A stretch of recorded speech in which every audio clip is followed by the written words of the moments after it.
श्री राम की अंतिम विदाई। जब काल को भी बहाने पड़े आंसू। जब श्री राम का समय पूरा हुआ तो मृत्यु के देवता यमराज भी उनके प्राण लेने से कांपने लगे और परम भक्त हनुमान को दूर भेजने के लिए प्रभु को रचना पड़ा एक ऐसा मायावी खेल जिसे जानकर आज भी लोगों की आंखें भर आती हैं। नमस्कार दोस्तों, वर्मा स्टोरीज में आपका स्वागत है। मैं हूं आपका दोस्त विवेक वर्मा और आज मैं आपको रामायण का वह अंतिम और सबसे भावुक अध्याय सुनाने जा रहा हूं जिसे सुनकर पत्थर से पत्थर दिल भी पिघल जाता है। यह कहानी सिर्फ एक राजा के अंत की नहीं है, बल्कि यह कहानी है उस असीम त्याग, वचनबद्धता और ब्रह्मांड के उस कठोर नियम की जिसके आगे स्वयं भगवान को भी अपना शीस झुकाना पड़ता है। त्रेता युग का अंत करीब आ रहा था। लंका पर विजय प्राप्त करने और माता सीता को वापस लाने के बाद अयोध्या में राम राज्य की स्थापना हो चुकी थी।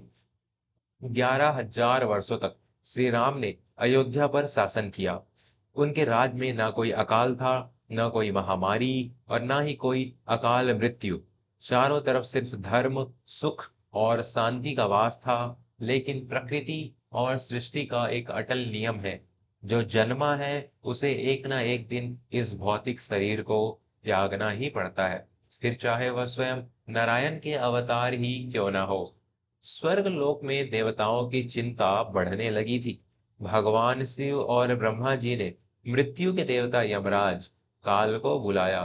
ब्रह्मा जी ने गंभीर स्वर में कहा, हे यमराज, धरती पर श्री राम का उद्देश्य पूरा हो चुका है। अब समय आ गया है कि वे अपने वास्तविक स्वरूप भगवान विष्णु के रूप में वैकुंठ वापस लौट आए। तुम्हें जाकर उन्हें यह संदेश देना होगा। यमराज यह सुनकर कांप उठे। उन्होंने हाथ जोड़कर कहा, प्रभु, मेरी क्या मजाल कि मैं त्रिलोक के स्वामी के प्राण हरने जाऊं। और उससे भी बड़ी बात, जब तक अयोध्या के द्वार पर परमवीर हनुमान का पहरा है, मेरी परछाई भी अयोध्या नगरी में प्रवेश नहीं कर सकती। हनुमान जी के रहते स्वयं काल भी राम जी को छू नहीं सकता। ब्रह्मा जी मुस्कुराए और बोले, तुम चिंता मत करो काल। राम स्वयं समय के चक्र को समझते हैं। वे खुद तुम्हारे लिए मार्ग बनाएंगे। अयोध्या के राजमहल में श्री राम अपने सिंहासन पर विराजमान थे। वे अपनी दिव्य दृष्टि से जान चुके थे कि उनके प्रस्थान का समय आ गया है, और वे यह भी जानते थे कि हनुमान के रहते यमराज अंदर नहीं आ पाएंगे। तभी श्री राम ने एक बहुत ही मार्मिक लीला रची। उन्होंने अपनी उंगली से अपनी वह प्रिय अंगूठी निकाली जिस पर राम लिखा था, और उसे महल के फर्श में बनी एक छोटी सी दरार में गिरा दिया। वह दरार सीधे पाताल लोक, नागलोक की तरफ जाती थी। श्री राम ने अत्यंत व्याकुल होने का नाटक करते हुए हनुमान जी को बुलाया। हनुमान, मेरी सबसे प्रिय अंगूठी इस दरार में गिर गई है। वह अंगूठी मेरे प्राणों के समान है। तुम अपना आकार छोटा करो और किसी भी तरह पाताल लोक जाकर मेरी वह अंगूठी ढूंढ लाओ। श्री राम ने आदेश दिया। हनुमान जी के लिए राम की आज्ञा ही उनका जीवन थी। उन्होंने बिना एक क्षण भी सोचे अपना आकार एक छोटे से कीड़े के समान किया और उस दरार के रास्ते पाताल लोक की ओर चले गए। जैसे ही हनुमान जी पाताल पहुंचे, वहां के राजा वासुकी नाग ने उनका स्वागत किया। हनुमान जी ने अपनी परेशानी बताई। वासुकी उन्हें एक विशाल पर्वत के पास ले गए। वह पर्वत कोई मामूली पर्वत नहीं था, बल्कि वह राम नाम लिखी अंगूठियों का एक विशाल ढेर था। हे पवन पुत्र, इस ढेर में से अपने प्रभु की अंगूठी ढूंढ लीजिए। वासुकी ने शांत स्वर में कहा। हनुमान जी हैरान रह गए। उन्होंने एक अंगूठी उठाई, उस पर राम लिखा था। दूसरी उठाई, उस पर भी वही लिखा था। वे परेशान होकर बोले, नागराज, यह कैसा माया जाल है। यहाँ तो सारी अंगूठियां मेरे प्रभु की ही है। मैं असली अंगूठी कैसे पहचानूंगा। वासुकी नाग ने एक गहरी सांस ली और ब्रह्मांड का सबसे बड़ा रहस्य खोलते हुए कहा, हनुमान, सृष्टि का यह चक्र अनंत है।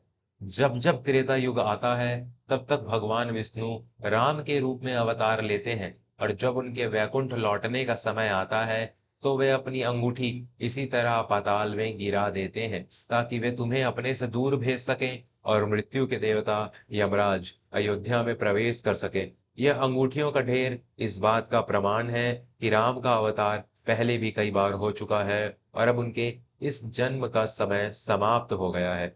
यह सुनते ही हनुमान जी के पैरों तले जमीन खिसक गई। उनकी आंखों से आंसुओं की धारा बह निकली। वे समझ गए कि उनके आराध्य ने उन्हें अपने अंतिम समय में दूर रखने के लिए यह छल किया है। वे भारी मन से वही पाताल लोक में बैठ गए, क्योंकि वे जानते थे कि अब वे राम के निर्णय को बदल नहीं सकते। इधर अयोध्या में हनुमान जी के जाते ही यमराज ने एक बूढ़े तपस्वी का रूप धारण किया और राजमहल के द्वार पर पहुंच गए।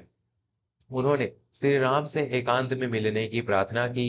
श्री राम ने यमराज को पहचान लिया था। उन्होंने आदरपूर्वक उन्हें अपने कक्ष में बुलाया। यमराज ने शर्त रखी, प्रभु, मैं आपसे कुछ अत्यंत गुप्त रहस्य साझा करना चाहता हूँ। जब तक हमारी चर्चा चले, इस कक्ष में कोई भी प्रवेश ना करे। जो कोई भी हमारी बातों के बीच आएगा या हमारे एकांत को भंग करेगा, आपको उसे मृत्यु दंड देना होगा। श्री राम ने इस कठोर शर्त को स्वीकार कर लिया। उन्होंने अपने सबसे प्रिय भाई लक्ष्मण को द्वार पर पहरे के लिए खड़ा कर दिया और सख्त आदेश दिया, लक्ष्मण, जब तक यह मुनि मेरे कक्ष में है, किसी को भी अंदर आने की अनुमति मत देना। यदि किसी ने भी प्रवेश किया तो मुझे अपने वचन के अनुसार उसका वध करना पड़ेगा। लक्ष्मण ने अपने बड़े भाई का आदेश सिर माथे पर रखा और द्वार पर ढाल बनकर खड़े हो गए। कक्ष के अंदर श्री राम और यमराज काल के बीच महाप्रयाण की चर्चा शुरू हो गई। लेकिन नियति को कुछ और ही मंजूर था। उसी समय अयोध्या के राजमहल में परम क्रोधी महर्षि दुर्वासा का आगमन हुआ। दुर्वासा मुनि कई वर्षों की कठोर तपस्या के बाद उठे थे और वे भयंकर भूख से व्याकुल थे। उन्होंने द्वार पर खड़े लक्ष्मण से गरजते हुए कहा, हे सुमित्रा नंदन, तुरंत जाकर राम को मेरे आगमन की सूचना दो। मैं इसी क्षण उनसे मिलना चाहता हूँ। लक्ष्मण ने हाथ जोड़कर अत्यंत विनम्रता से कहा, क्षमा करें मुनिवर, इस समय मेरे भ्राता श्री राम एक विशेष अतिथि के साथ अत्यंत गुप्त मंत्रणा कर रहे हैं। उनका आदेश है कि कोई भी अंदर प्रवेश ना करे। आप कृपया कुछ समय प्रतीक्षा कर लें। जैसे ही वे बाहर आएंगे, मैं उन्हें आपके आगमन की सूचना दे दूंगा। यह सुनते ही महर्षि दुर्वासा का क्रोध सातवें आसमान पर पहुंच गया। उनकी आंखें लाल हो गई और वे क्रोध से कांपते हुए बोले, एक साधारण से अतिथि के लिए तुमने मुझे प्रतीक्षा करने को कहा। राम के अंदर इतना अहंकार आ गया है कि वह दुर्वासा मुनि को द्वार पर रोक रहा है। यदि तुमने इसी क्षण जाकर राम को मेरे आने की सूचना नहीं दी, तो मैं अपनी तपस्या से तेज से संपूर्ण अयोध्या नगरी, रघुवंश और राम को भस्म हो जाने का शाप दे दूंगा।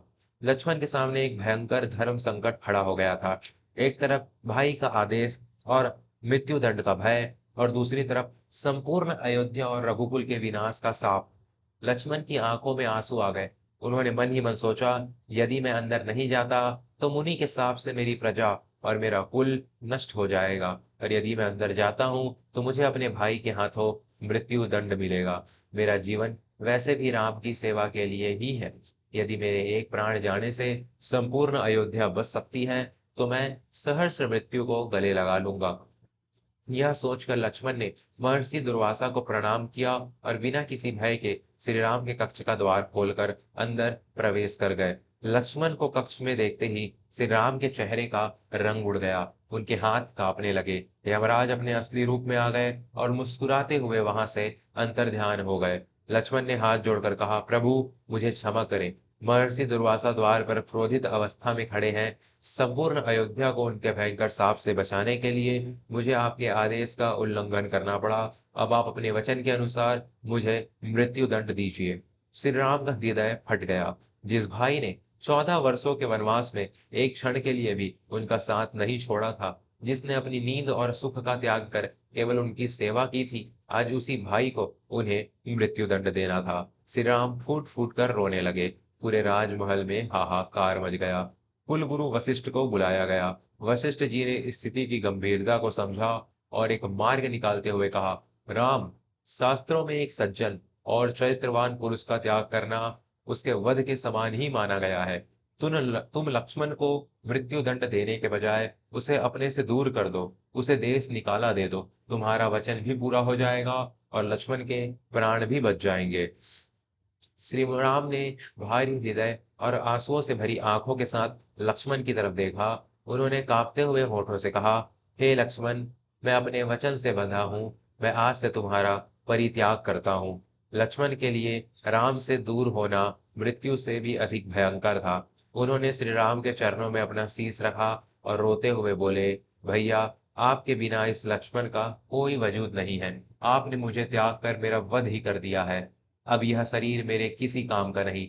लक्ष्मण उठे और बिना किसी की तरफ देखे राजमहल से बाहर निकल गए।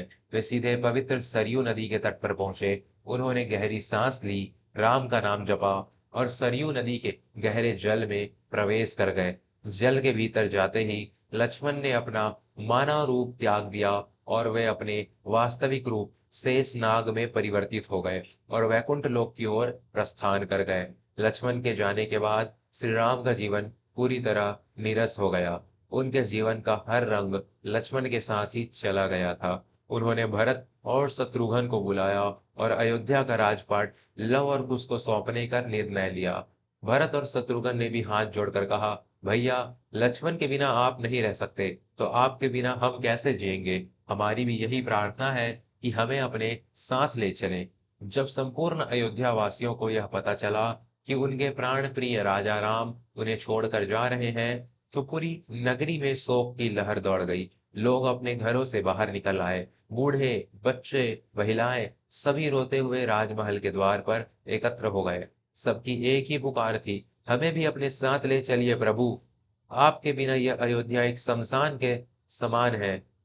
श्री राम ने अपनी प्रजा के इस अथाह प्रेम को देखा। उन्होंने घोषणा की कि जो भी अपनी इच्छा से उनके साथ आना चाहता है, वह उनके साथ जल समाधि ले सकता है। अगले दिन सुबह श्री राम सफेद वस्त्र धारण करके राजमहल से नंगे पैर निकले। उनके पीछे भरत, शत्रुघ्न, सुग्रीव, जामवंत और पूरी अयोध्या की प्रजा रोते हुए चल रही थी। सरयू नदी के तट पर पहुंचकर श्री राम ने दोनों हाथ जोड़कर सूर्य देव और देवताओं को प्रणाम किया। ब्रह्मा जी और सभी देवता आकाश में विमानों में बैठकर यह अद्भुत और भावुक दृश्य देख रहे थे। आसमान से फूलों की वर्षा होने लगी। श्री राम ने सरयू नदी के शीतल जल में अपने कदम रखे। उनके जल में प्रवेश करते ही सरयू का जल तेज रोशनी से चमक उठा। जैसे जैसे वे गहरे जल में जाते गए, उनका मानव शरीर एक दिव्य तेज में बदलने लगा। अंततः श्री राम अपने चतुर्भुज नारायण रूप में प्रकट हुए। उनके हाथों में शंख, चक्र, गदा और पद्म थे। भरत और शत्रुघ्न भी उनके सुदर्शन चक्र और शंख के रूप में उनके साथ जुड़ गए। जो भी अयोध्या वासी उनके साथ सरयू में समा गए, उन सभी को भगवान ने अपने लोक वैकुंठ में स्थान दिया और इस प्रकार एक महान युग का अंत हुआ और श्री राम ने अपना मानव अवतार समाप्त कर वापस अपने वास्तविक स्वरूप को धारण किया। पाताल लोक में बैठे हनुमान जी को जब इस बात का आभास हुआ, तो उन्होंने अपने आंखें बंद कर ली। वे जानते थे कि उनके प्रभु उन्हें छोड़कर चले गए हैं, लेकिन श्री राम ने उन्हें कलयुग के अंत तक पृथ्वी पर रहकर धर्म की रक्षा करने का वरदान दिया था। इसलिए हनुमान जी आज भी हमारे बीच अदृश्य रूप में मौजूद हैं और हर राम भक्त की रक्षा करते हैं। दोस्तों, यह कहानी हमें सिखाती है कि चाहे इंसान कितना भी शक्तिशाली, महान या पुण्यात्मा क्यों न हो, समय का पहिया सबके लिए एक समान घूमता है। जब जाने का समय आता है, तो इंसान को अपनी सबसे प्रिय चीजों और रिश्तों का भी मोह त्यागना पड़ता है। लेकिन जो प्रेम और भक्ति सच्ची होती है, वह समय और मृत्यु की सीमाओं को भी पार कर जाती है। जैसे हनुमान जी और श्री राम का अमर प्रेम। आपको आज की यह कहानी कैसी लगी? मुझे उम्मीद है कि इस कथा ने आपके हृदय को छुआ होगा। अगर आपको यह कहानी पसंद आई हो, तो इसे अपने परिवार और मित्रों के साथ जरूर साझा करें। मैं हूं आपका दोस्त विवेक वर्मा। अपना और अपनों का बहुत ख्याल रखिएगा। जय श्री राम। नमस्कार।